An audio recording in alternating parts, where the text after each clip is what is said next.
controlling you because you can't be happy because you won't let go of the past. You can't grow, you can't mature, you can't express other emotions. You're triggered by anything that reminds you of that, which keeps you in a miserable position. So it's more for the sake of you and less for the sake of them. Just let it go. Um, because if you have the kind of parents that deliberately made your life miserable, then you being miserable because you're despising them allows them to win.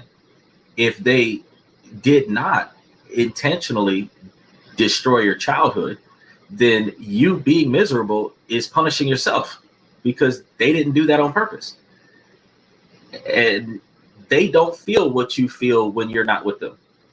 They see your anger and your negative behavior when you are with them, but you're harboring this ill will when you're not even with them.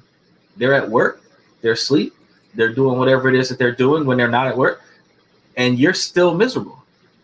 So why are you so miserable? It ain't them. Whatever they did is in the past. If what they did in the past don't have you serving hard time next to Diddy and Kelly, then there ain't no reason for you to be bitter. You're a free person. You're able to work. You're able to live. You're able to make decisions to improve your adulthood. And just because your childhood sucks doesn't mean that you didn't learn something from it. And if you learn something from your childhood, then they did something. They might have not. It's an unorthodox way of teaching children. It's learn from my mistakes as opposed to learn from my wisdom. And if you learn what not to do, because bad influences can teach you what not to do by you observing the negative fallout of those bad decisions, which then allows you to not make those bad decisions. Now, all that requires for you to do is to learn something from what they tried to do and then give them the benefit of the doubt.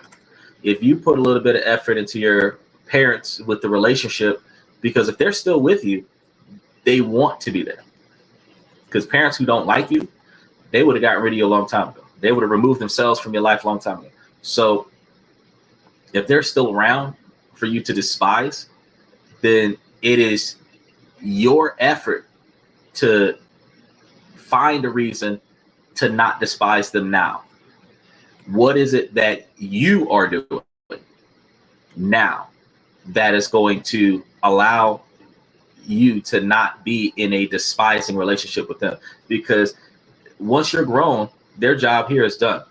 From this point on, they can only be your support system, your network to keep you from falling off, your safety net.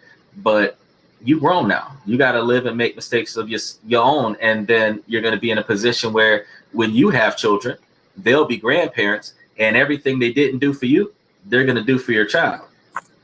You're going to be pissed off about that, but that's how they're going to atone. So it makes more sense to let go of the past and try to work on something positive now, because they've only got so many years. And then after that, you're going to be regretting all the time you didn't have with them. And that's going to be all you, because they were there. Michael was here 30 minutes before the show. Special shout out to Michael one more time. He said, and it is usually your emotions are hurt and will carry it around like a badge, compartmentalize it. That's actually very good advice. The fact that you build an identity around hating your parents for whatever they did or whatever they didn't do actually limits you, because you could have been so much better. And you know, one of the funny things is that a lot of people swear that they're not going to be the way their parents were. And you try to make all the decisions that you could possibly make to not end up like your parents. And if you wait 30, 40 years old, and then you look back at where you were when you was a kid, you are your parent now. The decisions that you made foreshadowed you into being in the same style of life that your parents were. So now you're on the other side of the fence. When you used to look down on your parents for the decisions that they made, now you're in that spot and you're trying to navigate out of it. But hopefully now you have the level of understanding to not have ill will towards your children because they're treating you the way you treated your parents. So make sure y'all like and subscribe as y'all come in today. That was a very good opener. I really appreciate that, Rickshaw. Thank you very much. Now, we want to go ahead and cover today's topic. We're going to be talking about, because today's Tuesday, we talk about money, but today we're talking about not wasting money on trying to save the situation with loans. So I want you guys to recognize that it always starts with this same familiar pattern. A problem any of us could have had. The car breaks down, you need $500 to fix it, just $500. But your next paycheck is a week or two away or longer, and you have no cushion. You have no savings to fall back on. You don't have any extra income coming in between now and then, and you feel like you have no other options. The pressure is on. So you need your car for work, for your kids, for everything. Then you see it, a bright sign on the side of the road or a slick ad online, fast cash, no problems. Get money now, the payday loan. It looks like a perfect lifeline. You walk in, click a few buttons, sign a few papers, and within minutes, $500 is headed to your bank account. Or in some situations, they put the cash in your hand like at AmSky. The relief is instant. You can fix the car. You can get back to your life. You can undo whatever minor transgression that just occurred. But what if that so-called quick fix ends up costing you thousands? What if that lifeline is actually an anchor pulling you deep into financial ruin? What if that easy solution is actually pushing you to the edge of disaster? Now, in today's show, we're pulling back the curtain on the payday loan industry. We're going to show you exactly how a small, seemingly manageable loan is designed to secretly and systematically wreck your finances. And more importantly, we're going to show you what you can do to avoid this trap and how to escape it if you're already caught. So to really understand the danger here, let's walk in someone else's shoes. So we'll call her Sarah. Sarah, single mom with a full-time job. And like so many people, she lives paycheck to paycheck. Okay. She's responsible, a hardworking, but just never finding a way to have anything left at the end of the month to build any real savings. It starts on a Tuesday morning. She turns the key in her car, and all she hears is a sick click. And y'all know what it's like. You put the key in the car, you pump the gas a little bit, you got your foot on the brake, and then you turn that key, and all you hear is tick, tick, tick, tick, tick, tick, tick, tick. And you're like, no. And you try to turn the key harder as if that's going to make it work. And then you turn it, and then tick, tick, tick, tick, tick, tick.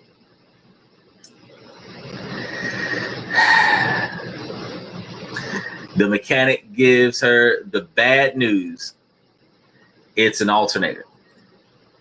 Sometimes it's a starter. Sometimes it's a battery. Sometimes it's all three. Sucks. Parts and labor, it's at least $500. Look, Michael's, please read fine print on the credit card. Interest rates could be 28% base on a 28-day cycle, creating 13 months to a year. Look, man, ain't nobody said nothing about that. Go ahead, my boy. That is some wisdom for you. Look, I make it a point when I start playing around with credit cards, I find the end of my billing cycle, and I make it a point to pay off the entire balance before the end of the billing cycle. And truthfully, I try to get it 3 days, sometimes 5 days before the end of the billing cycle. And the reason why I do that is because sometimes there's a 3-day weekend, and the last day of the month that is not a weekend, they cut the bill. So your bill could be due on the 31st, but if the 31st is a Monday, Monday's a holiday, they're cutting the bill on the 29th. You know, they'll cut the bill on Friday the 28th. You know, if you got 31 days in a month, your bill's due on the 31st, and it's February, they're cutting it on the 28th. And if the 28th is on a Sunday, they're cutting it on the 26th. So you can't just sit here and say, oh, I'll just wait till they send me a bill. You realize that they will send you a bill 2 weeks into the next month. Your billing cycle happened 2 weeks before they mailed to you. So you got interest, and a lot of credit cards are doing 28%, 29%, sometimes upward of 35% if you got bad credit. You end up with late fees. You paying the minimum because you ain't got it like that. And you know that the minimum is 3/4 interest. So every month that the account has a balance, they're going to charge interest on the entire remaining balance. You end up paying more for that balance to hang out there than what you would have paid just to pay it off 3 to 5 days before the bill is due. It should read a zero balance 2-3 days before the bill is cut. And he said, compounded fakely. It's compounded daily. That's what it is. It's compounded daily. It's compounded monthly. It's a scenario where the interest will continue to hit. It is not something that's like, oh, you pay it and then you can just pay it down over time. No, that 28% is going to keep stacking. So you got to pay attention to that. Then you also have some credit cards that allow you to do cash advance. And cash advance is sometimes considered withdrawing money from the ATM machine using your credit card, which they'll charge you like 3% for that. But they're charging 3% on the withdrawal. The total balance, including the 3%, is then charged another 28 or 29% interest. You got to pay attention to this now. This is crazy. And this stuff stacks up. And you think about, like, how many credit cards do you have that will end up running this marathon? Now, to Sarah, $500 might as well be $5,000. Her rent is due on Friday. She has to buy groceries. The panic starts to set in, that cold, tight feeling in your chest. She can't miss work, but she can't afford the repairs. She feels completely trapped. She's looked into the banking loans, but an old medical bill that went to collections tanked her credit. Look, now, a traditional loan just not happening. That's when she remembered a commercial that she saw, the friendly jingle, a smiling person, the action cash now. The website is just as welcoming, and it's simple, clean, and promises a solution in minutes. All she needs is proof of income and a bank account. No deep credit check, no mountain of paperwork. She hesitates. It feels a little too easy, but the thought of calling her boss, of seeing her kids, disappointed faces, is too much. And she fills out the form. The loan is for $500. The fee is $75. The total she has to repay on her next payday in the next 10 days is $575. Look now, that's Scott for y'all ass.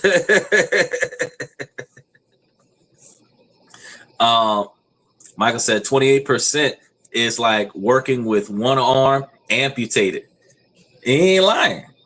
It's just not easy. The idea of these short-term loans, there are laws in certain areas about them, but they can charge you upward of 500% of the value of the original loan, especially those loans where they're doing a 30-day loan, and when you pay the loan, it renews the loan, so you started over your loan. And they can keep doing that. So now your $500 loan, they can hit you with $75 on it every month until you pay it off. You 10 months of that, and bro, you done pay $750 on top of the $500, and you still owe the $500. That make no sense. Special shout out to Bayside. He said, "What's up, Xander? I'm back in action, man. Lots going on with the fam." Special shout out. I gotta do this for Bayside too.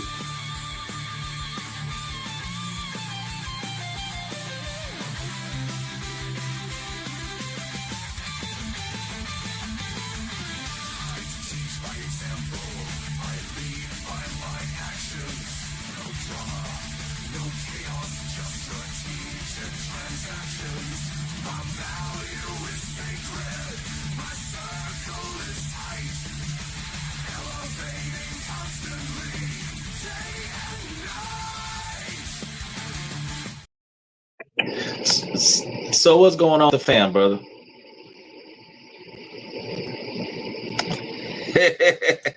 Yeah, I got some of the guys that they like hardcore, like day one individuals. So I definitely like to put them out there. I really appreciate that. So again, what's going on with the fan base side? You got some folks getting sick. You got some folks going to the hospital. You got people not feeling well. What's going on?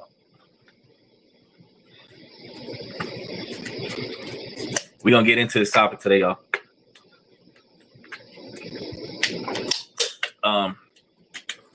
While he's going to let us know, like, reasonable discretion.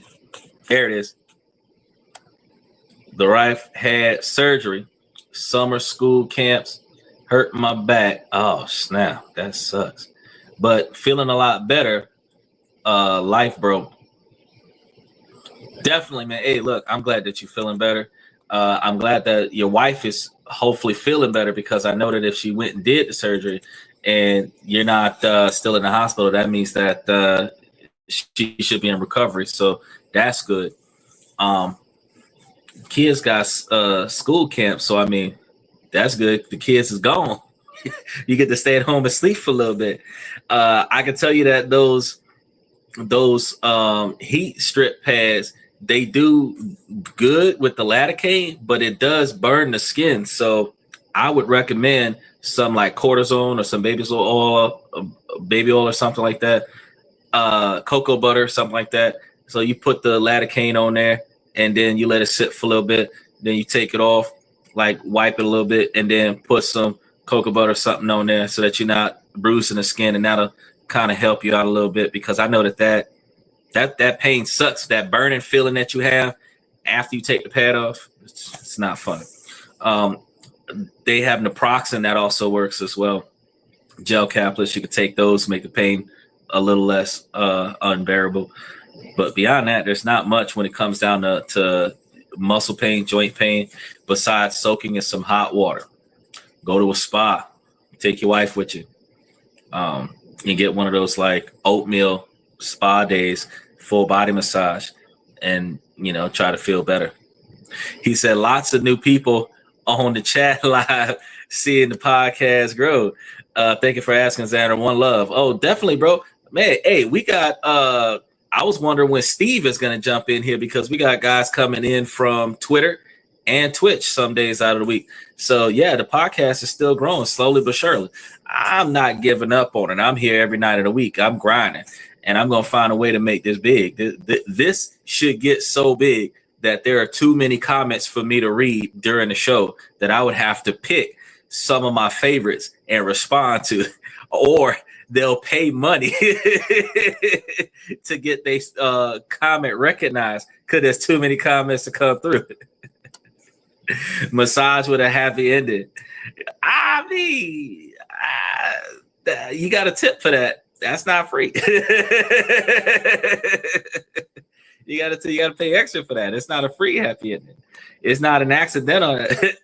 It's not the ending that they was intending you to have when you went there.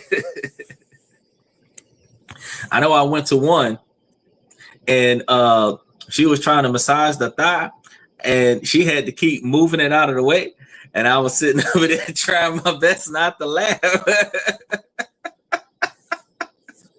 because I was like, look, I signed a disclaimer, so whatever you do with it is up to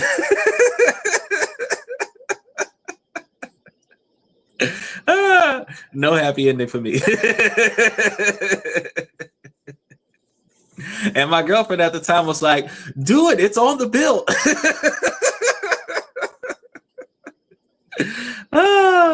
That was wild.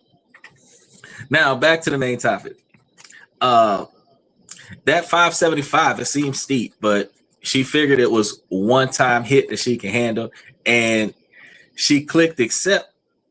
The money is in her account. By the end of the day, her car gets fixed.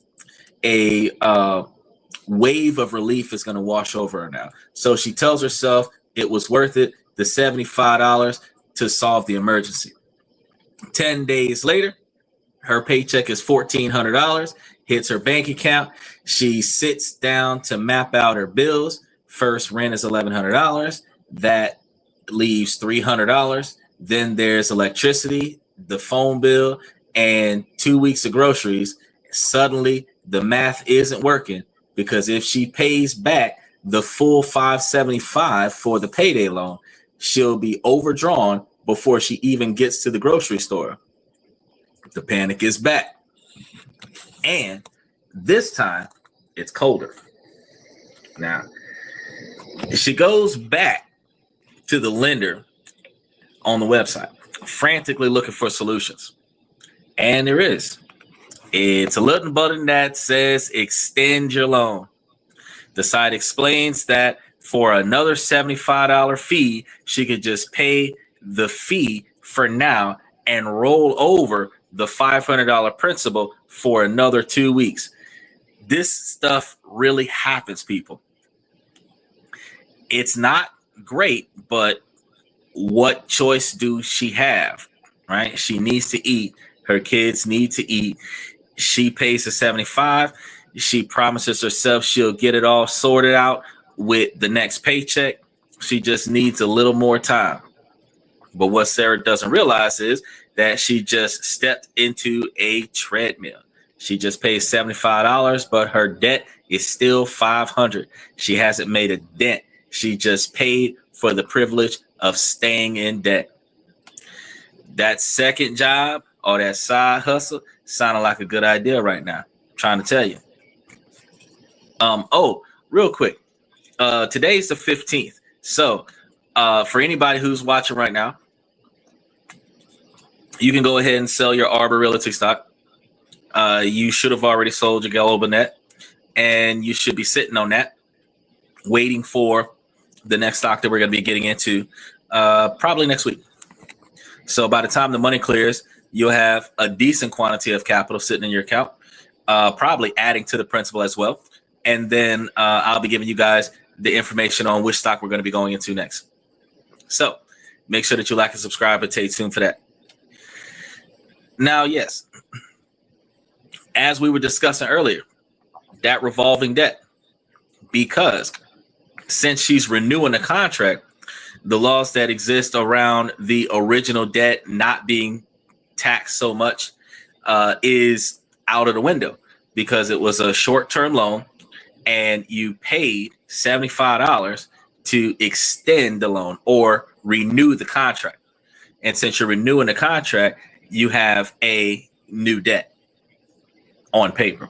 Even though it's the same debt, it's just not being paid. Now, one of the other things that happens with these is that while you're paying that $75 and you're pushing the debt back, if you have another emergency, some of these lenders say you have to pay the original debt first before you could take out a new debt. And then some lenders also say if you pay back the first debt, you might be able to borrow more. So let's say that you needed another $500 and you owe them $500. And if you pay back the first $500 because you've made 3 consecutive payments on the account, they might give you $1,000, which you would have to pay $150 back for, right? You're okay with it because you need that extra $500. But you give them $575, borrow $1,000. You're only getting what, $425 as a difference, technically. And then you're going to go and pay whatever bills you could pay with that. And now you owe these people $1,000, which you're going to pay the $150 a month for. And it just keeps building. Michael says 63% of credit card debt is rolled over monthly, creating more debt. Debt sure wears a pretty dress. This is my man, Steven. Bayside, I told you that Steven was going to be here. Bayside just came back after a while because he had some problems with the family. Steven, now you're in here. I was just telling him, Steven, that Cell Arbor Realty, and we're going to be, as soon as that clears up, we're going to be looking at the next stock. So want to make sure that you knew about that. He said, I'm mad late, but I'm here, though. Hey, as long as it's better be on. Well, it's better to be late than never, but it's better to be on time than to be late if you miss something. But, you know, we still off the cell phone because for some reason the app is not picking up on the internal camera, and I don't understand why that is. So I think the internal camera worked when I was using Zoom earlier. So that's going to mean that I'm going to have to dump my drivers sometime tonight and then reinstall them for the camera and see if I can get StreamYard to work, which means I'm going to have to probably do like a test release or something, like just run a live stream out of nowhere just to see if I can get my camera to play, because the camera was there until I went live. So today we're talking about loans. He said, bet. What we talking about? We're talking about the loans and how they mess up your finances. I didn't get the notification until now. Did you hit the notification on the YouTube channel? Because I can't guarantee that Twitter is going to give you the notification.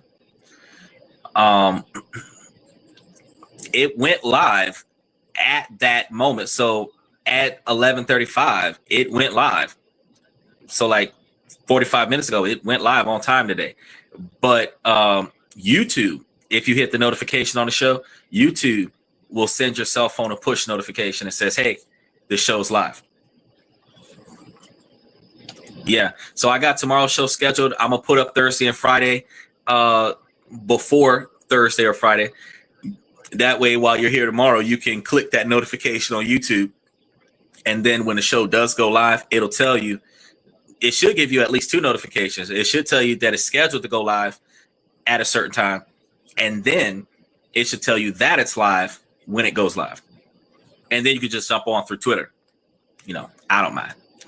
Wherever y'all come from, y'all here. It's all that matters. So as we were talking about with Sarah's loan situation, 2 weeks later, the exact same thing happens. Another paycheck, the same bills, and the same impossible choice. and she still owes the $500, and another $75 fee is due.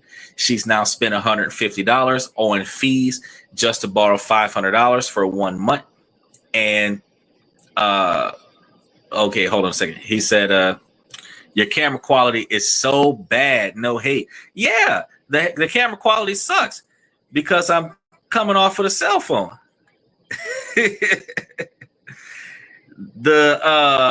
I was using the computer, but I can't use the computer because I was just saying that the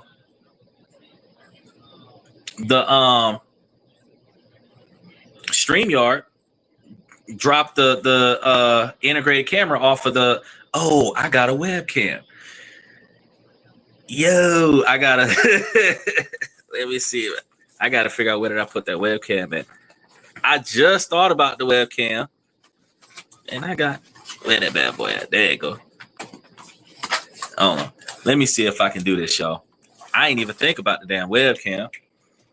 I had said, well, so much for that. I'm gonna come from the cell phone. I was gonna make this stuff work. Hold on a second. Let me see if I can get this. Plug this webcam in here. See if I can get this webcam.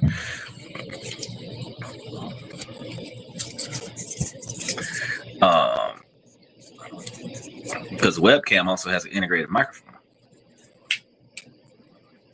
So let me see if I can get this webcam up here. Oh, it has been a while since I have used this. And then hold on, we got to change from integrated camera to, is it registering the camera? Live LVS.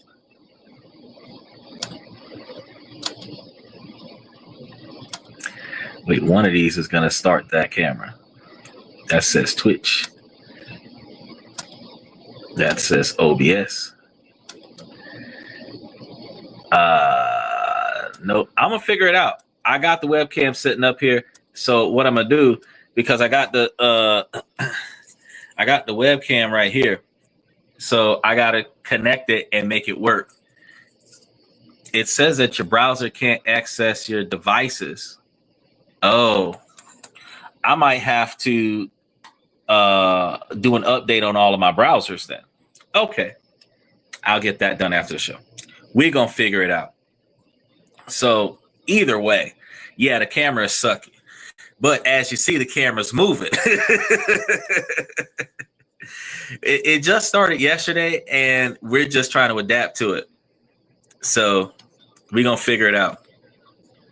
You're cooked? Yeah, I'm definitely cooked, bro. I wasn't planning on it. I said, well, the show must go on. I got to do it. Did I plug it in? Yeah, I got to. He said that I plug it in. So look, the light is on, and the light is only on if it's plugged in. It's plugged into the computer.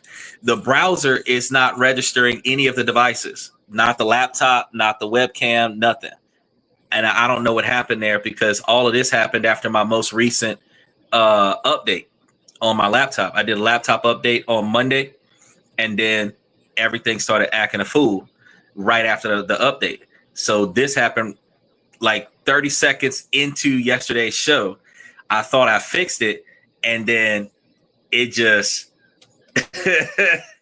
and I'm like, nah, fuck that. I got enough cell phones and everything all over here. I can run it some kind of way. It's gonna look shitty, but I'm gonna run it. He said, no tech problem, stop the grind. It's not gonna stop the grind. I have a shitty video, but y'all can still hear me and write down this information. Yeah, no drivers. And that's why I said I'm gonna have to go into my settings. I'm gonna have to deactivate all the drivers, update them, reinstall them, and then try to run a live and make sure that the camera works. That way, tomorrow we should be doing a good job. So it's a catch-22 scenario. But I don't have that many clients tonight. I just got 2 immediately after the show. And then after that, I've got the rest of the night to fix this before my next one first thing in the morning. And then I have almost nothing to do tomorrow. So all day Wednesday, I can fix this computer situation. So I should have this rectified by tomorrow night show. So we just got to be patient. But it's live. So he said, I'm a client. Yeah, I'm a client too. What you mean? Yeah, StreamYard suck, bro. They good, but they did a bunch of updates, and some of them are not working for us right now. So we just gotta balance it out. Anyway, we're gonna go ahead and touch base on some of this grind with this loan story.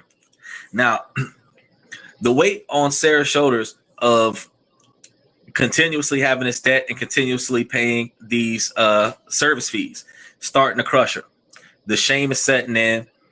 She's wondering, how did she let this happen, right? Everybody feels like this. Desperate, she does what millions of people in her situation do. She finds a different payday lender, Quickie Loans. She figures she can take out a new, slightly larger loan, say around $700, to pay off the first one and have a little cash left over. And it feels like a plan. It feels like she's taking back some control, but it quicksands. Now she has a new loan with new fees and even higher balance, and the cycle speeds up. Within 3 months, Sarah is juggling 3 different payday loans. Her entire paycheck vanishes the moment it hits her account. It's eaten by the automatic debits from the lenders. One lender tries to pull a payment, but the account is empty. Her bank hits her with a $35 non-sufficient funds fee. The lender tries again, another $35 fee. Now she's not just in debt to the lender, she's in debt to her bank. And Michael says, or she'll get another card at a low rate. Oh yeah, they'll get a credit card. They'll consolidate and take open up a new credit card, moving all of their debt to that credit card with the zero interest for the first year thing. And then you will take the difference and you'll try to throw some cash on the payday loan to get rid of the payday loan. Sometimes it works, but you just redirected the debt somewhere else because you have more money to pay than what you make. And that puts you in a bad spot. Now, her phone starts ringing constantly. Numbers she don't recognize, the voice of a firm demanding debt collectors. They start calling her at work because we fuck up and we give them the job number. We give them an emergency contact. And I'm going to tell you something real quick. Y'all need to realize y'all only need to give the emergency contact to the police. That's the only person that need to get the emergency contact, not the hospital. Fuck the hospital. Because the hospital, what you don't understand is anybody who has a number alternate your primary contact can use that number to collect the debt. So here's the problem.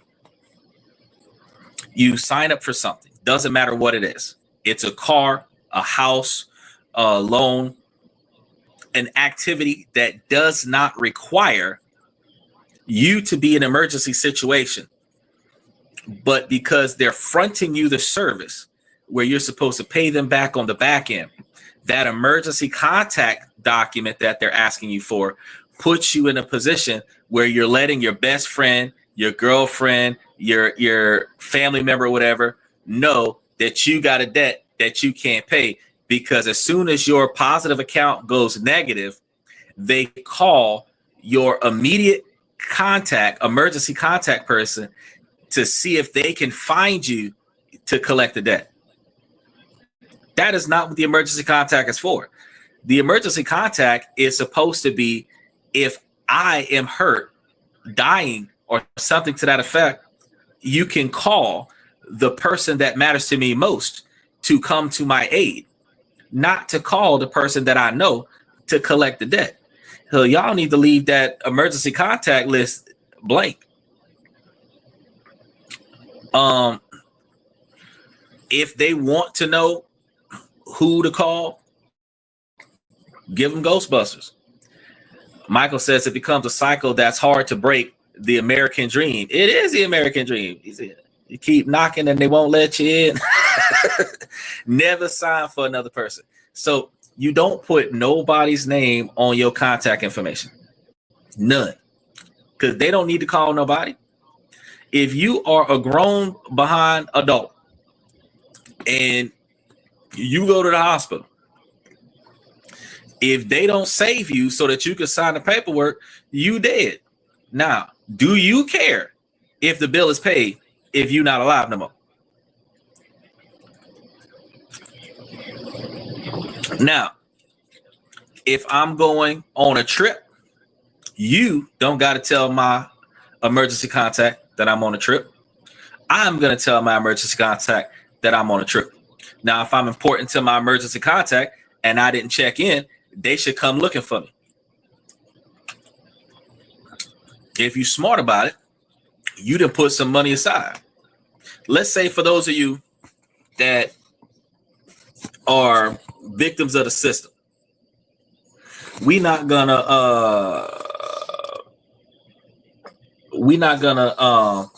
label it, but just say, you in a bad spot and now you got to make that one phone call and you only got one phone call. So now you got to make that collect call. And when you make that collect call, they've got to come down to a bail bondsman and come get you. You understand what I'm talking about? If you ain't got some bail me out money, then who the fuck is you supposed to be calling? When they take you and all your stuff. If you want them to come and get money out of your account, they got to come down to the jail.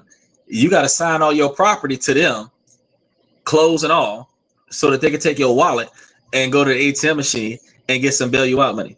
If you ain't got a joint bank account where your emergency contact can access your emergency fund you need to label that account the OJ fund, so that if it goes down, that your Cochran can come and get you out of that, and then you ain't got to worry about it. You should not be in a situation where somebody else is calling your folks on your behalf and telling them that something's going on with you.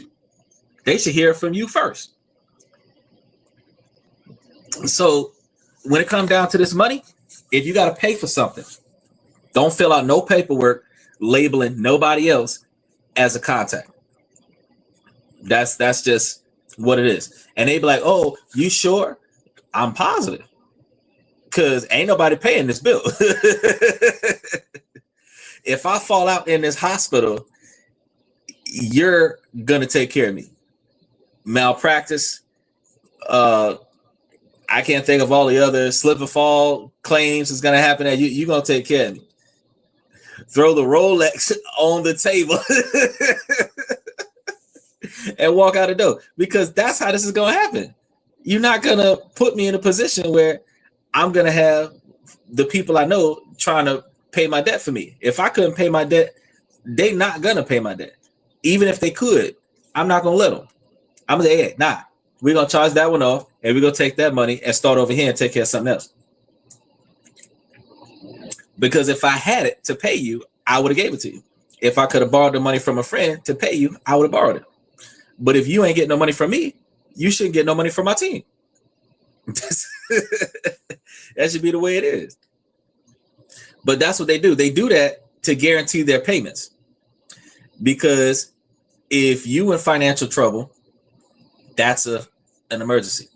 And then the people who care about you will either try to pay the debt for you, or they will reach out to you to pay the debt, or they will snitch on you so that the people can find you to come and get the debt. Either way, it's not in your favor. That's not what you want. So don't do no emergency contact. Now, Sarah, carefully managing the world that she is struggling in right now, while this world is starting to crumble, right? The stress is unbelievable. It is unbearable, and she can't sleep. She's short-tempered with her kids. She feels this profound shame and isolation, hiding the spiraling disaster from everyone.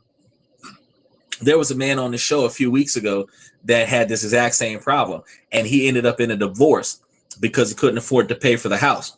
After the divorce, his wife's got the house. If he would have just told her that he was in some financial troubles so that she could help him with it, he would have still been married and still lived in the house.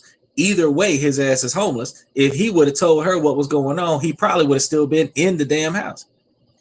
You can't just keep this stuff to yourself. This is a group effort, which is why you should talk about your finances with everybody in the group. Now, this isn't a story about someone being a bad handler of money. This is a story of how a single understandable moment of desperation for $500 was engineered to become thousands of dollars in debt. And this is the story of the payday loan trap. Everybody gets into it. Most of us know about Scott or next day payday loan or cash advance or any of the, I can't think of all the names that they got across the country, but out here in Florida, we got Scott, and it's everywhere. So the fact is, everybody knows about it, and we've all been in it at some point in time. Sarah's story isn't rare.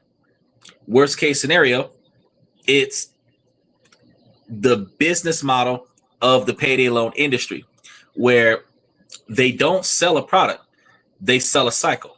So let's break down the exact way this cycle traps everyone so that you know how this is built, so that you can know how to get yourself out of it. Michael says, between you and me, I can't see how people are making it in today's society. We making it on a wing and a prayer. And more often than not, we put ourselves in a position to rely on somebody else financially, and then we call that a relationship. They're just a business partner. The truth is that more often than not, you have roommates, 3-5 people living in the same place, splitting the bill because they can't afford to live on their own. You have others who still stay with their families until they're in their 30s or 40s because they can't afford to live on their own. And then everybody else is in toxic relationships because they can't afford to live on their own. And now they got a consistent sex partner at the same time. And when children are born, now they have a child debt alongside a financial debt, alongside a partner they really would prefer not to be in a relationship with. But this is the only person that will put up with the financial standard that they're in. And that means that you're stuck. Because until you pull yourself out of this financial debt, you can't call yourself moving out, because if you move out, you're going to be put on child support. You can't pay for yourself. You can't pay for child support. And if you get put on child support, you can't pay for the rent. And you're not staying with your child. So that's a downward spiral. It's a conflict of interest all the way around. And that's why I be telling everybody, I'm like, look, now, if y'all can find a way to get into these relationships where these relationships are not tied to sex or money, you'll be a lot more successful in those relationships. But they didn't think about that at first. Now, first, what is a payday loan? Let's get into that. Officially, it is a short-term loan. And the payday loans are usually the shortest term loans that you can find.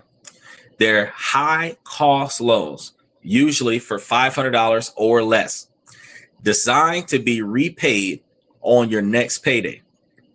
They're sold as a bridge for a financial emergency, but the real danger is hidden in the cost. You'll never see a payday lender advertise their interest rates like a bank. or a credit card, they avoid talking about the annual percentage rate or the APR. Instead, they focus on a fee. They'll say it's just $15 per $100 borrowed. That doesn't sound bad, but you borrow $300 and you pay a $45 fee. It feels like a service charge, but let's do the math. And they hope you never will. A $15 fee on $100 for just 2 weeks translates to an annual percentage rate of 400%. In some states, rates can go as high as 600% or more. So to put that into perspective, the average credit card APR is somewhere between 15% and 30%. A personal loan from a bank might be around 10%. A payday loan isn't just a little more expensive. It is a completely different predatory universe of costs. Michael says, better get your financial house in order, money sharks. Yo, they not breaking kneecaps these days, bro. They just running off with your money. That's all they do. They're gonna run off with your money. It's crazy right now, bro. And what can we do about it? Because not a lot of us realize that we have all of this financial debt to pay for. They thought that it was just a little bit of money. And when you're planning on paying it back the first time, and then they're like, oh, well, you could just give me the $45 and we'll extend it. And you're like, cool. And each time you say cool, and then you hoping for that 5-day month, so that 5-week month, so that you can pay it that time, because you get an extra check that month. But until you pay for it in full, you would have been then gave them $600 on a $300 loan. I had a friend of mine who borrowed $400. He paid them $1,250 before he paid off the $400 loan. I was like, bro, you could have just let that debt go. You could have said, bump that. He said, what money you broke? Damn right. Can't get blood out of a turnip. You can't, but they could take some limbs.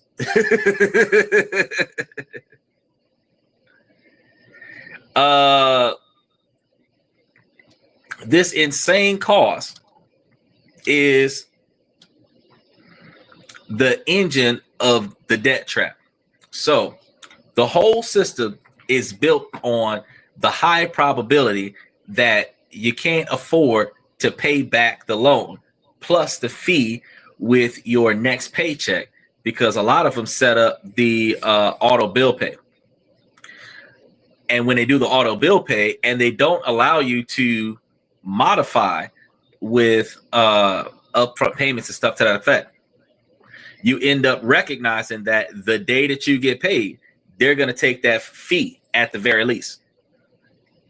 Now, think about it. If you were so strapped that you needed $500 today, what's the chance that your finances will have improved by $575 in 2 weeks? For most people, it's zero. The lenders know this. In fact, they count on it. Research from the Consumer Financial Protection Bureau shows that over 80% of payday loans are rolled over or renewed within 14 days. The average payday borrower ends up in debt for 5 months of the year, paying an average of $520 in fees just to borrow an initial $375. You end up paying far more in fees than you originally borrowed without ever touching the principal. Who falls into this trap? The industry targets the most financially vulnerable people. They set up shop in low-income neighborhoods and communities of color, and their marketing is aimed at people earning under $40,000 a year, renters, and those who are separated or divorced. Michael said, and I better they had direct deposit to your account. Yeah, they got direct deposit, but you know what? If you follow my lead, like I told you, you have multiple accounts. You have an incoming account and an outgoing account.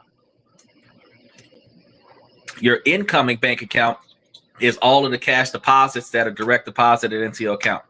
Your outgoing account is the account that the money comes from. So they're not the same account. They should never be the same account.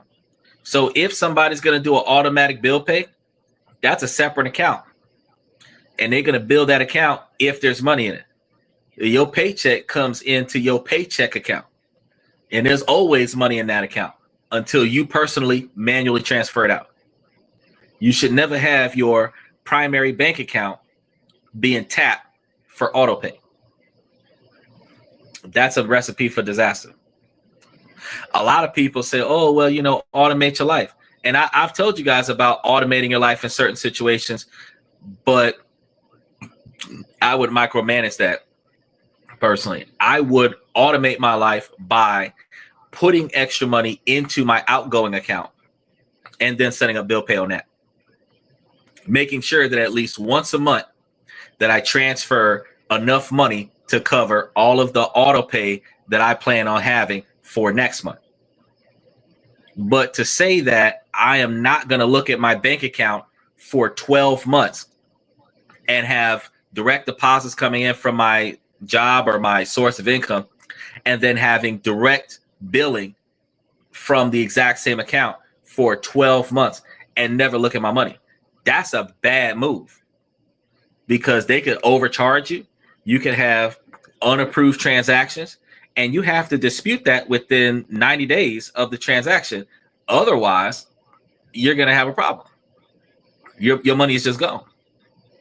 And if you end up short and you got the kind of bank that's going to charge you NSF fees, or worse, the overdraft protection fee, where they're going to charge you $40 or sometimes $50, they're going to pay the bill for you, leave your account negative, and you got those banks that might charge you interest over time while the account is late, or if your account stays negative for too many days in a row, they turn off your bank account. Yeah, that's that bullshit. You don't want none of that. You don't want none of that. So you want to make sure that your incoming money goes into one account. You have your outgoing money coming out another account. They target anyone who can't get traditional credit, exploiting their need in a moment of crisis. Now, the damage goes way beyond just the fees. When a lender has your bank account information, which they always require, they can try to withdraw payments automatically. And if you don't have the money, your bank hits you with the non-sufficient funds fee, like I just mentioned, $30 to $35 a pop. And the lender might just try again a few days later, triggering another one and digging you deeper and deeper into the red. And what about your credit score? While the loan itself might not show up on your credit report at first, the damage comes later, because if you default and the loan is sold to a collection agency, that gets reported and will absolutely devastate your credit score for years, as many as 7 to 10 years. On top of that, many mortgage lenders or other creditors now view a history of payday loans used as a massive red flag, a sign of financial instability, and may deny you a loan because of it. The legal landscape offers spotty protection. While 18 states and the District of Columbia have effectively banned payday loans or capped the APR at a more reasonable 36%, many others have very loose regulations. And in those places, it's the wild, wild west of lending, where lenders are free to charge these absurd rates.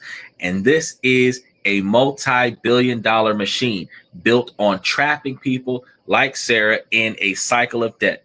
Now, if this is starting to sound familiar, if you're feeling that same knot in your stomach that Sarah felt, I want you to stop and hear this. You are not alone. This is not a reflection of just you or your character, and there is a way out. This system is designed to make you feel helpless, but you're not. And if you're finding this information valuable, please take the second and click that subscription button. Make sure that you guys hit the like button as well, and keep utilizing those reaction buttons throughout the show. That should be on either the left or the right of the screen here. Now, we're going to put this content out every week, designed to give you guys the knowledge and tools you guys need to get back the control of your financial lives. So make sure that you guys support and help the videos and help the podcast, so that we can get more people who are being targeted and desperately need this kind of information. Now, getting out of the payday. This loan trap is going to feel like trying to climb out of quicksand, and every move feels like it pulls you deeper, but it's not impossible. It just requires a clear strategy and a shift in your mindset from victim to fighter. So let's walk through the steps, and you can take it right now to break the cycle. Hold on. He said 1989 was year FICO score was first used. Ain't that something else? Now, the three major credit agencies, they're not bureaus. There's only one credit bureau, and the three agencies report. And the stuff that they report, they're not supposed to report. And if you don't go and check your credit score, credit report, they're going to have all kinds of stuff up there. Then when you apply for something, you get denied. You don't know what you're being denied for. Then they send you a letter. And then they got all these reasons why they denied you. And now you got to go and ask for a copy of your credit score so that you can find out what happened. If you don't check that bad boy every month, these days, they allow you to get a free copy of credit report regularly. They used to only allow you to have it once a year, but now they're allowing you to have it regularly. You need to be checking your FICO score every month, trying to see what's going down. Dispute everything. I need to cover a whole show about that so I can show y'all like how y'all can get all that nonsense off of y'all credit score. I haven't done it yet, but I will. But the first thing that you want to do about getting rid of these payday loans, you have to stop the immediate damage. The most powerful thing you can do is regain control of your bank account. So you need to revoke what is called the ACH authorization. That's the permission you give the payday lender to automatically pull money from your account. You have a legal right to stop these payments. Send a letter to the payday lender. Use a certified mail so that you have proof stating clearly, I am revoking the ACH authorization for my account. At the same time, notify your bank or credit union. Tell them that you are placing a stop payment order on all debits from that company. Be firm. It is your right under federal law. This one action stops the lender from draining your account and causing more overdraft fees. It puts you back in charge. It will cause them to potentially stop providing you the service. If you wanted to be a frequent customer, this isn't the way to do that. They're going to be upset about this. But if you're trying to stop utilizing their service, this is what you need to be doing. Next, learn your rights. Google payday loan laws in your state. Knowledge is power. Does your state require lenders to offer a no-cost extended payment plan? Many do. If so, you have the right to switch to a smaller, more manageable installment. The lender won't advertise this, but they have to provide it if the law requires it. Now that you've cut off their automatic access, the lender will start calling. Don't ignore them. Instead, You start the conversation on your terms. Call them. State calmly and firmly that you can't pay the loan in full and you want to set up an affordable repayment plan. Remember, their business model relies on rollover fees. Once they know you've cut off their bank access and won't be rolling over, their leverage drops. Getting a smaller amount over time is better for them than getting nothing from someone who declares bankruptcy. Be persistent. If the first person says no, ask for a supervisor. You have to make this debt your number one priority. I know it's tempting to pay other bills, but the insane interest rates of a payday loan is a financial emergency. It has to be put out first. Every dollar you can find by cutting subscriptions, pausing other debt payments, if you must, need to go towards this until it's gone. You don't have to do this alone. There's professionals whose entire mission is to help people in your exact situation. So your best ally is a nonprofit credit counseling agency. And I have to stress this, the nonprofit part. So look for an agency affiliated with the National Foundation for Credit Counseling. And these are certified counselors who offer services for free or at a very low cost. And they'll review your entire financial situation and they will help you create a realistic budget. Michael says, never take out a loan. He said, if you can come up with an alternative carpool for a while, take the bus, walk if work is close, grab a side hustle, sorry about that, and then keep out of debt. No, Lulu, we're not doing that. Make sure that you guys like and subscribe. Peter, you should just like slide a brother like $85 to $150 before you be like, oh, say something stupid on it live. So just completely stop doing your show and say something stupid on it live. Exactly. Nah, he asked me to say something stupid on live. He like, brother, please. That's exactly how I feel. You asking me to say something stupid on live. I'm over here like, brother, please.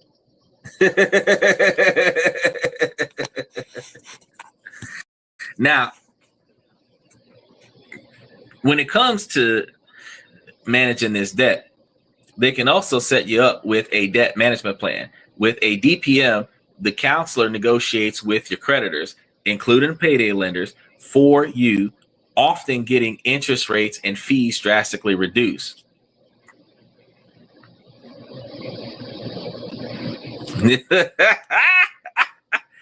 Is it, you know, you making sense and I don't like it. Most people who troll my podcast don't like it. I don't know what to tell you about that. I was expecting you not to like it, but at the same time, it is what it is. This is what we do. We make sense around here. Now, you're going to make one single monthly payment to the agency and then pay your creditors. It simplifies everything, stops the collection calls, and gives you a clear path out of debt. It's a true lifeline. He asked me, what is the stream about? Well, if you wasn't asking me to say stupid stuff, you would have known. The stream is about helping folks that is dealing with payday loan problems, how to get out of that debt so that they can start saving them some money and investing in themselves. We talks about money. We talk about ways to invest in stocks and stuff to that effect. I ain't mad at you. I understand that some people are bored, and that's what they do. Is they come to a live podcast and they huckle a podcast, especially if that podcast is responding to the comments in the comment section. It's a way of validation. So I don't hate you for it, as long as it's not extremely inappropriate. You'll learn something from here, though. Now, if a lender is harassing or threatening you, you contact a local legal aid security, and they offer free legal help in low income individuals, and they can tell you if the lender has broken a law, because there are laws about them harassing you over the money. So once you're on the path of paying off the debt, the next step is to make sure you never have to go back. So this means building up better financial options. In the single best alternative that you can find is your local credit union. Credit unions are nonprofits that exist to serve their members, and many offer payday alternative loans, or PALs. And these are small dollar loans designed to be the antidote to predatory payday loans, where federal rules cap the interest rate at 28%, which is worlds away from 400%. And repayment terms are flexible from 1 to 12 months, not a couple days. Michael said, oops, I better leave. Nah, man, you can hang out, man. We almost done. We got we gotta get through this one.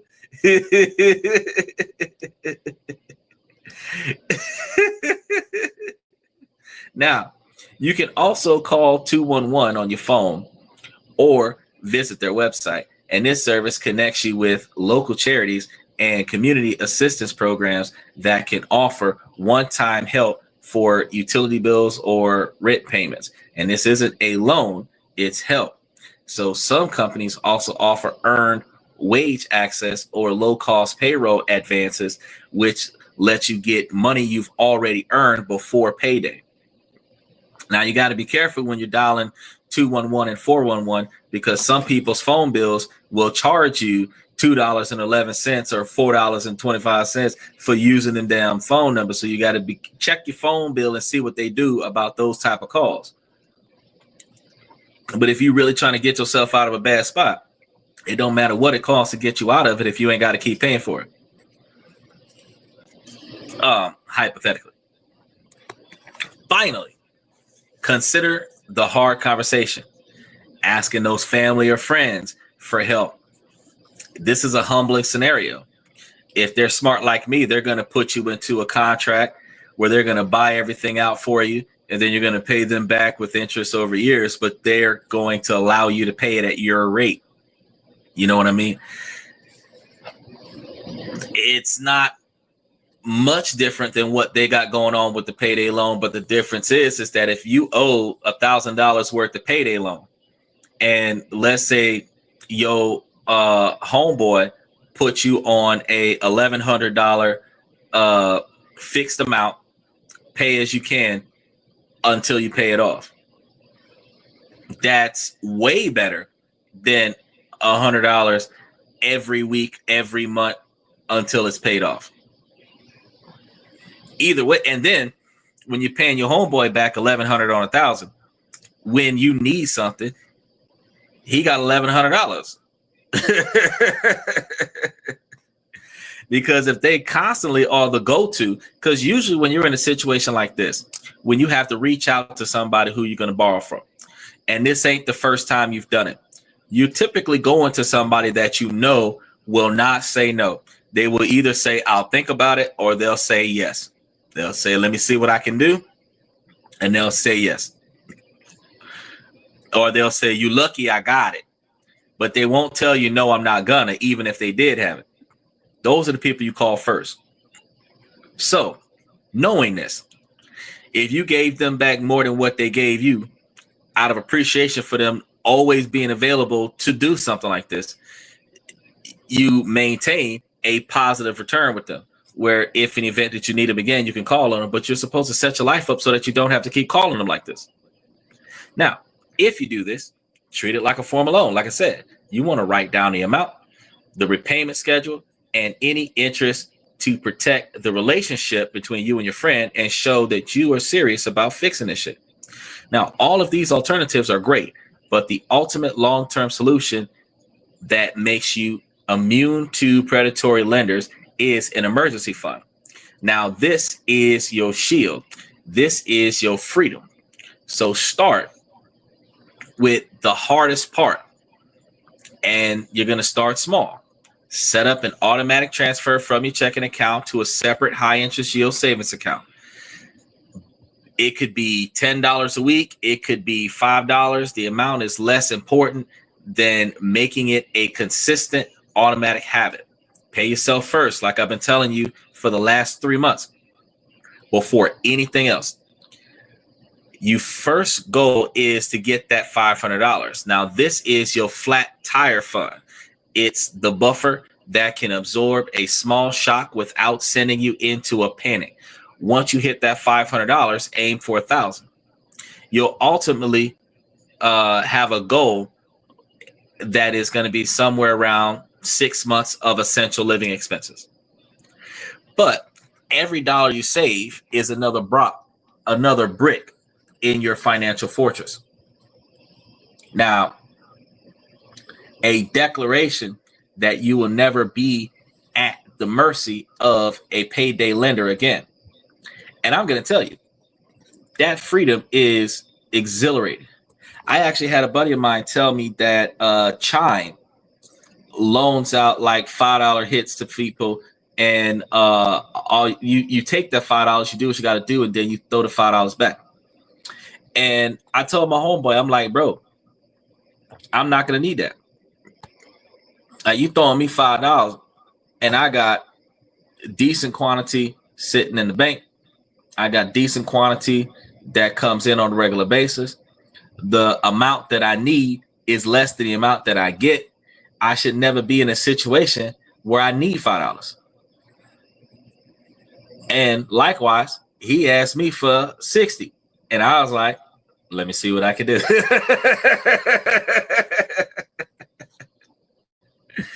Because I'm that friend.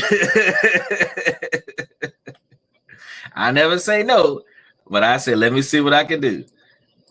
If I can do it, you got it. If I can't do it by the deadline, because it's those people who would do it for you, if they have enough time, they're not going to tell you no, but they might not be able to get it in time to tell you yes. And those are the ones that'll tell you, let me see what I can do. Because what you asking for and the time it takes for the money to come in for me might not meet each other. Like, you could always get it from me, but if I'm gonna get it after you need it, not before you need it, you're gonna miss your deadline, and that's not good for you. So that puts me in a position to say that I can't help you with that. But I mean, if you need something after I get it, you got it. So it's never a no. It's just I'll see what I can do. Breaking free from payday loans is a financial journey, but it's an emotional one too. The industry doesn't just drain your bank account. It's designed to make you feel shame and anxiety and hopelessness. So let's be clear. The shame you feel is not yours to carry. It was put on you by a predatory system. So the stress and the anxiety are the normal reactions to being caught in that system. This is not a personal failure. It's a systemic one designed to profit from desperation. So believing that is the first thing that you can utilize to heal. The constant stress of this debate has real health consequences, from insomnia to high blood pressure.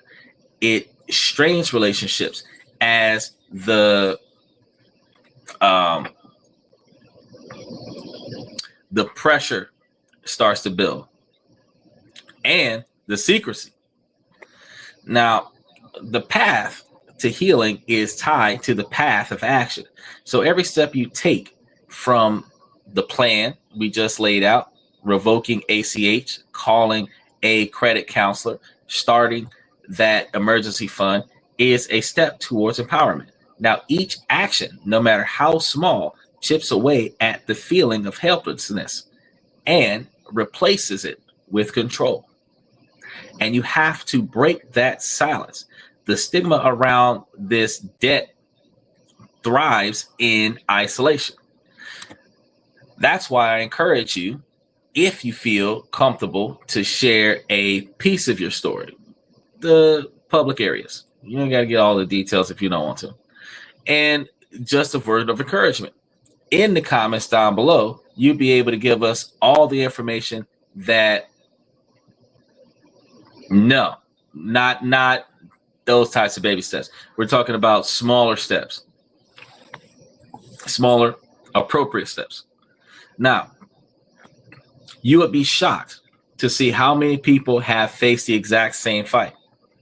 Now, when you share, you not only help yourself heal, but you build a community of support that provides you with the knowledge that you are not alone.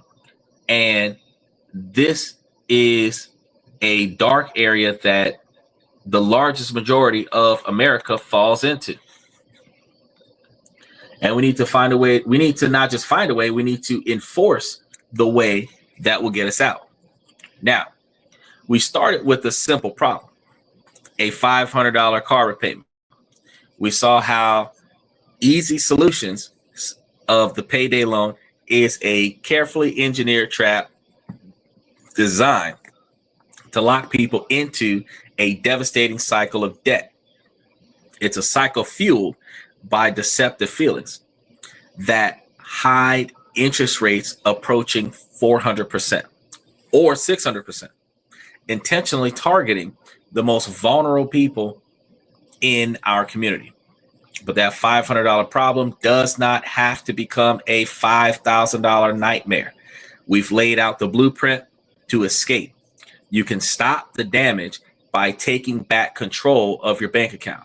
You can create a plan to navigate your debt, and you can call in reinforcements from nonprofits, credit counselors, and you can build an unbreakable defense for the future with better alternatives and, most critically, an emergency fund. This isn't just about a financial product. This is about reclaiming your dignity. So your peace of mind and your power, you have the ability to utilize that to break this cycle and build a secure future with your finances. That is why we need the feds to drop the interest rates. I can agree with that. We need the feds to drop, but in order for the feds to drop the interest rates, Beijing got to sell ByteDance so that TikTok can come to America, so that Trump can drop the tariffs, so that we can start making some money.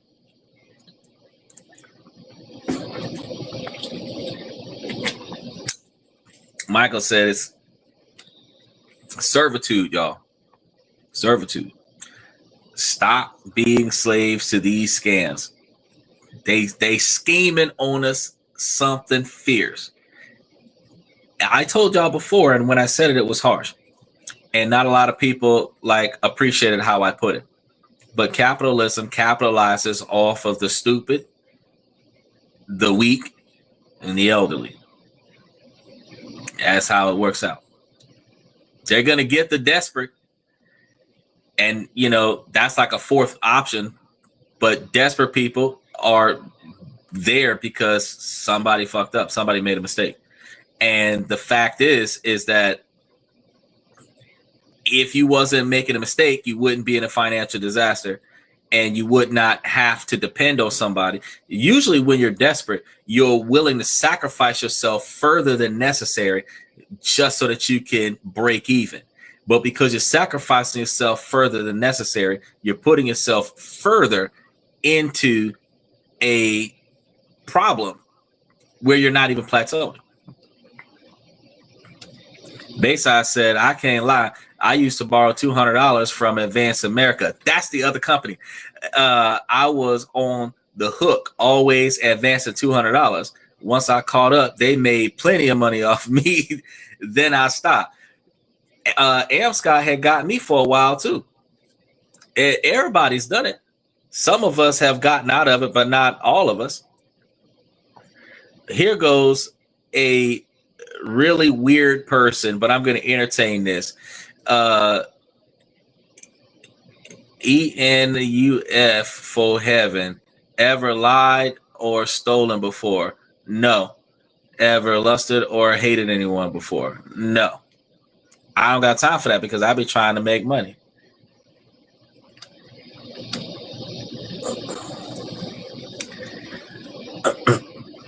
This one said, we broke God's laws, but Jesus paid our fine.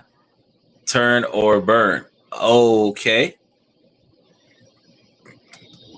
You can't build an economy off of debt, which Powell acknowledges is what Bidenomics was all about. I don't understand. Ain't we in like $30 billion worth of debt?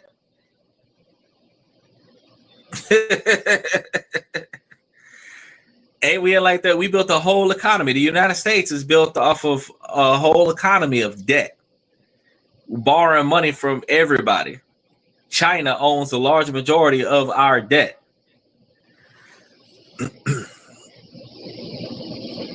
Okay, here's the strange one. This one's going to say, well, unless you were born again, you cannot see the kingdom of heaven, Jesus Christ. That's not true. Tell them, Bayside. They coming with the ridiculousness.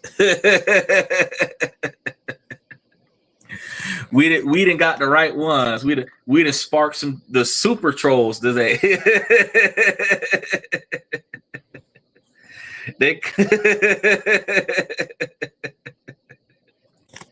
Yeah, trillions of dollars, right?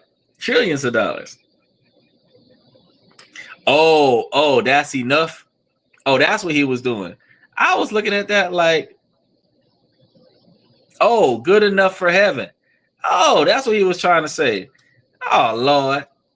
Look, I'm glad you clarified that for me, Bayside, because I'm sitting over here wondering what the hell is Clark Kent looking like Cody Rhodes in this photo with Lita on his shoulder. And I'm trying to figure out, how am I supposed to get into the gates of heaven when you look like you lost your title to John Cena? I'm trying to figure that out. Ultimate opportunist. Nah. we gonna get this right, y'all. We're gonna get this right. Because it ain't supposed to be that way. One of the things that y'all got to realize is that the journey starts with the first step. You got to make sure that you open your eyes and you want to share what you've got going on so that your friends and your family members can help you through it. You want to be able to share videos like this with anybody, because you never know who might be struggling quietly, and you could be the one who keeps them from falling into that same trap. Eric said, with the last 4 years of inflation, people had to borrow more in credit, which is why Powell raised the interest rates, which is why the big banks soared in the market, but it isn't sustainable. He ain't lying. Bayside says, Xander, here's one for you. I bought a nice gold watch with a nice leather band from Montgomery Word. Ooh, look now. I was actually thinking about getting me a Hamilton one time, but then I said, nah, that's $1,500 for some. I'm not even gonna check the time. Do you know how often I care how much time I got before I got the next thing I got to do? I already know what's going on. I got alarm clocks. I don't look at the time. The time calls me and says, hey, you got stuff to do. I was working fast food and not getting enough hours, and I defaulted on my $200 Montgomery Word watch, spent my 20s ruining my credit, 30s repairing it, and 40s and up enjoying my credit. But that's what happens. What happens is that we don't have that financial guidance. We don't have people telling us what not to do. We end up in a bad spot, and then we have to figure out how to get ourselves out of it. And the weird part about it is because I did the same thing. My credit got jacked up when I was in my teens. It stayed jacked up until my 30s. I started fixing it. By the time I got to my 40s, I started doing the same thing that you're doing. Started enjoying my credit. But the thing is that had to make a lot of bad financial decisions first and then try to fix it, instead of having somebody like this podcast to be able to tell you, hey, you can do this, you can do that, you can stop making those bad decisions and start making better decisions, and then start seeing a better future earlier in life. Tropical said, Bayside, if you don't use credit at all and haven't ever used it, is it bad or good? No credit and bad credit are considered the same, but the difference between the two is that if you have no credit, some people utilize that as an intro level credit scenario.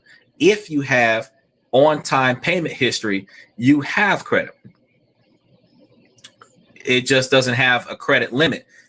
So you would ideally have good credit, just no lines of credit, and they will issue a credit card on that. Credit is awesome. You just have to be responsible with it. Somebody's got to teach you how to be responsible with it, because you don't learn that in school. They don't teach you that in home ec. They don't teach you that in college. It's not a fundamental requirement. It should be, but since it's not, you got to come to this podcast and we're going to tell you about it. So we tell you about investing. We tell you about savings. We tell you about moving money around.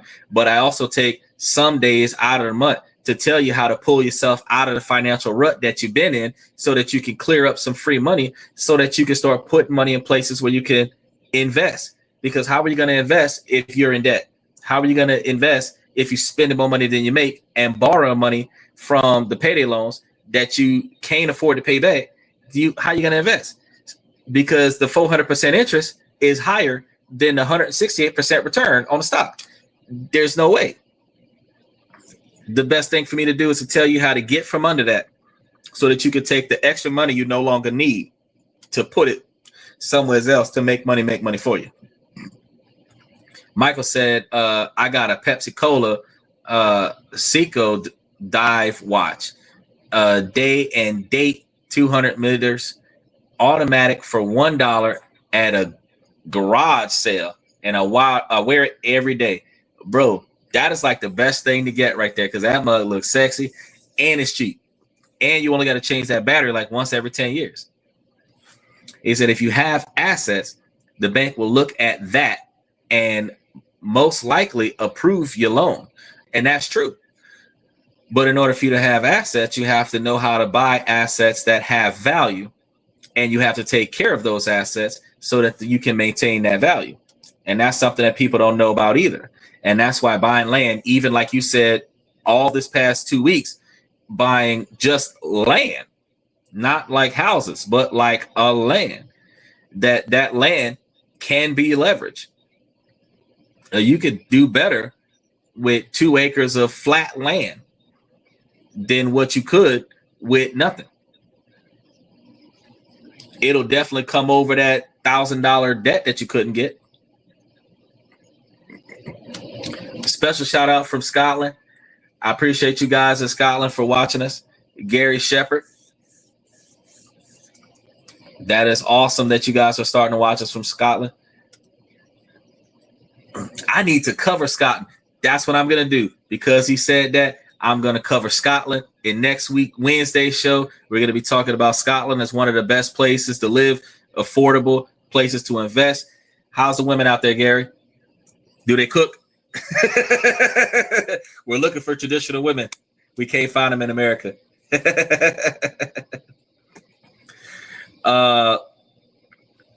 Do you dabble in the stock market? We talk about the stock market several days out of the week.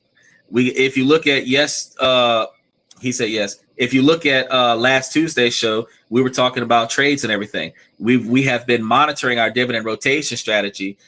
If you look at the top of the screen, hold on, see that? I'm going to point up there because I got to use the cell phone. Let me move my finger. There it is. Go to the top of the screen right there. See that? That's the stock market right there. Those are all of the stocks that we're following. and we talk about stocks on a regular basis. Oh, he said, and they pretty. Look, you got women that can cook that are pretty. I'm gonna have to go to Scotland. I'll be their chocolate dewdrop. So we do dabble in the stock market. And not only do we dabble in the stock market, we talk about cryptocurrency from time to time. We talk about precious metals, precious golds. We talk about on Mondays how politics negatively impacts your ability to invest in stocks and everything. And then on Tuesdays, we usually talk about things to invest in. But in our dividend rotation, we're in the middle of the month. We sold Arbor Realty today. We sold GlobalNet on Friday, and the money should clear by Thursday. And then we're going to be talking about by Friday which stocks to buy into so that we could see a better return. He said the stock market took a dump today. Well, we talked about that on Monday, how a lot of things went down because the EV bill that had passed negatively impacted car manufacturers that were related to electric cars. But there's some other things that's going to cause the stocks to take a dump. And I haven't covered that yet because it just happened today. So I'm going to have to throw it in this week so that we can talk about how that stock market dump negatively impacts the rest of our finances. But we're not supposed to be investing into anything until either Friday of this week or Monday of next week. So I will cover that before we start talking about what we're buying into next. But I appreciate you letting us know about it. Respect US. Hey, no problem, Gary. Make sure that y'all like and subscribe when y'all come in.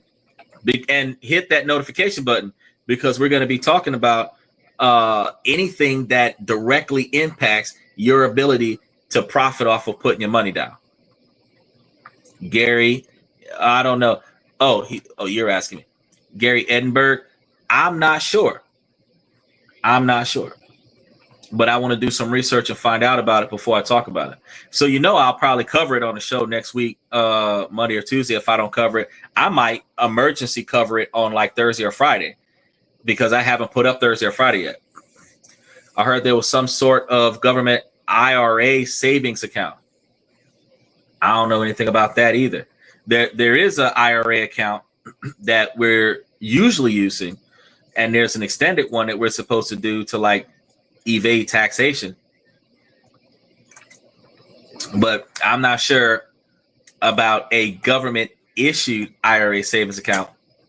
I'm going to do some digging into that as well to make sure that that's a whole conversation. So that's a whole show. The stock market crashing, the IRA savings account, that's a whole show. So, I'm going to have to cover all that. And like I said, I might just cover that on Thursday because I was planning on doing something else about personal development, but I can go ahead and cover that because that's going to be important before we start talking about the next stock trade we're going to do.